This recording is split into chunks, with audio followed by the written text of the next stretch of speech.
The other question you had in this assignment was to find how close is the nearest park to a school.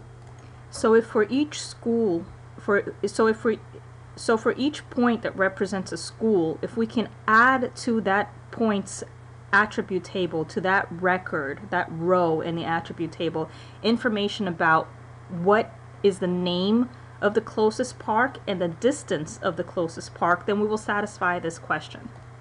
So begin by setting your map up, create a layout and have the Pittsburgh neighborhoods in that layout. Drag in the layers that you will need to conduct a join. So that's going to be Pittsburgh schools and Pittsburgh Park, or the Allegheny Park points, so all the park points.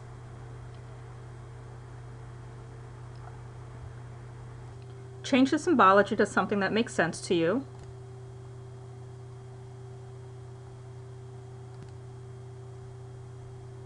Change the symbology to something that makes sense to you. For park points, I'm going to choose a circle, size 8, and I'm making it green.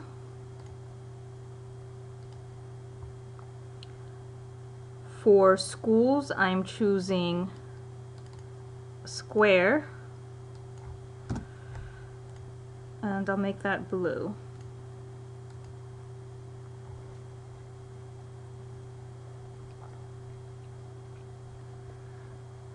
So what I want to do is I want to join information about a park to a school.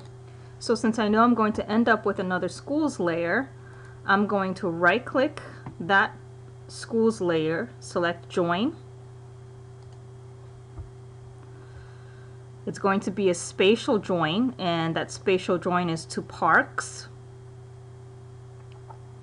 And I want to select the option that will give me attributes of the point in the layer being joined that is closest to it. So I'll get the attributes of that point, and I'll get a distance field showing me the distance. And I also want to make sure that I rename this, and I'm going to name it schools parks join. And I'm ready now that I have made sure that I have a geodatabase, the correct geodatabase, and a correct name. I'm good to go. So now if I open the attribute table of this new schools layer, here's all the information that came with my school, and now here's all the information that came with my parks layer. And here's my distance field, my new distance field. So if I sort this in ascending order, it will give me the shortest distance first.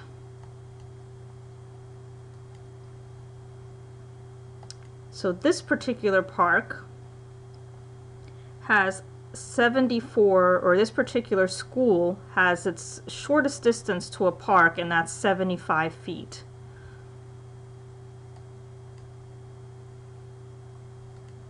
So if you close the attribute table,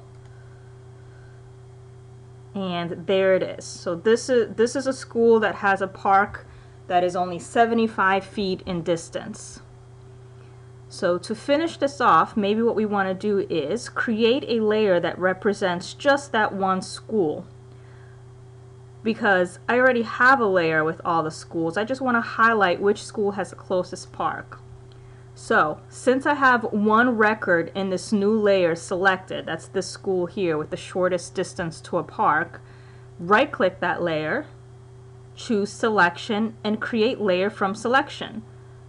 So if you turn it off, what you've done is you've created a new layer based on a selection of an old layer. So let's just give that a square. Let's make it a little bigger with a black outline. And let's call it out, because you can barely see it still. What you could do is you could maybe make the other school layers transparent. So go into the layer properties, choose display, and add a transparency. This is how you add a transparency. So now that the school layers are a little bit more transparent and this particular school pops out a little bit more, you can go to properties of the new layer, that the school that has the shortest distance, and select label features. And it'll name it now. Now you have the school called out, but it can barely see that label. So let's change the label property. So let's go to the layer properties to do that. Go to the labels tab.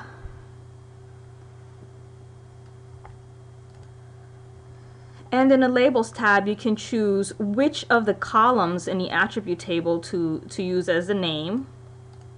The name of the school is fine. That's okay. And let's change the font size to something a little larger, maybe a 16 in the bold. So now you can see it a little bit more.